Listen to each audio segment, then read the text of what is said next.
Hello po, good afternoon sa lahat.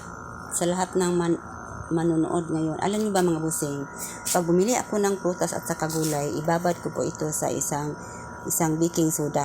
1 tablespoon lang po mga busing, at ilagay mo sa tubig at ibabad mo ang mga gulay at prutas. Kasi po hindi po tayo alam ng mga farmers ng iba, ginagamitan ng mga pesticide. So para safety tayo mga busing, gumamit tayo ng baking soda. Alam niyo ba mga busing, ang presyo ng mga bilihin sa market kaninang umaga? Itong bell pepper mga busing, binili ko po ito, isang buo po mga busing, 20 pesos po. Itong tatlo mga busing binili ko, 60 pesos po na bayad. Alam niyo ba kung anong benepisyo ng bell pepper? Matamis po siya mga busing.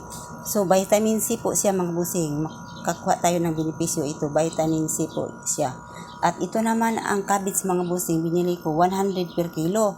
At saka itong pipino mga busing, alam niyo ba kung ano ang price ito? 70 po siya mga busing. Dati yung iba, dati po noong buwan ng June, 30 pesos lang po ang bili ko mga busing. Ngayon mahal na po mga busing. Ito lang po mga busing. Bye bye.